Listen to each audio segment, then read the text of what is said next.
নির্বাচনী প্রতিশ্রুতি অনুযায়ী মসজিদের ইমাম, মুয়াজ্জিন, খতিব এবং বিভিন্ন ধর্মীয় গুরুকে সম্মানী দেবে সরকার। এর মধ্যে পবিত্র ঈদ উল ফিতরের আগেই ইমাম, মুয়াজ্জিন ও খতিবের সম্মানী দেওয়া হবে। শনিবার রাজধানী তেজগাঁওয়ে প্রধানমন্ত্রীর কার্যালয়ে অনুষ্ঠিত মন্ত্রিসভার প্রথম বৈঠকে এই সিদ্ধান্ত নেওয়া হয়।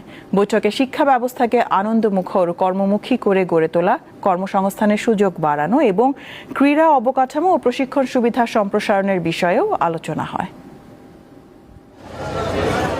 সাপ্তাহিক ছুটির দিন শনিবার রাজধানীর তেজগাঁওয়ে প্রধানমন্ত্রীর কার্যালয়ে প্রথম অফিস করেন নতুন সরকারের প্রধানমন্ত্রী তারেক রহমান। শুরুতেই কার্যালয় প্রাঙ্গণে একটি স্বর্ণচাপা ফুলের চারা রোপণ করেন তিনি। কুশল বিনিময় করেন প্রধানমন্ত্রীর কার্যালয়ের কর্মকর্তা কর্মচারীদের সাথে।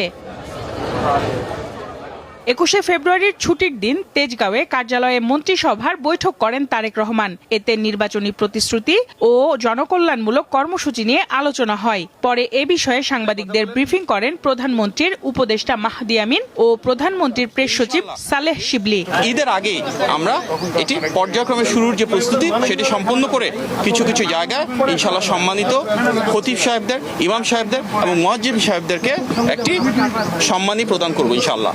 ব্রিফিংয়ে জানানো হয় জনকল্যাণমূলক প্রতিশ্রুতিগুলো দ্রুত বাস্তবায়নের জন্য প্রধানমন্ত্রী সংশ্লিষ্টদের নানা দিক নির্দেশনা দিয়েছেন। বাংলাদেশের জনগণের জন্য উনি কি কাজ করবেন, দলের কি ম্যানিফেস্টো, বাংলাদেশের মানুষের জীবন মান উন্নয়নে ওনার কি কর্মসূচি, এই কর্মসূচি কিভাবে বাস্তবায়ন করা যায় এই বিষয়গুলো নিয়ে উনি সারাক্ষণ কথা বলেছেন।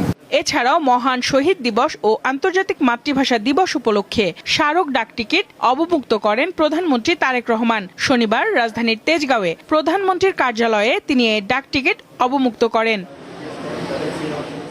সঞ্জিদা প্লাবনী, দীপ্ত সংবাদ, ঢাকা।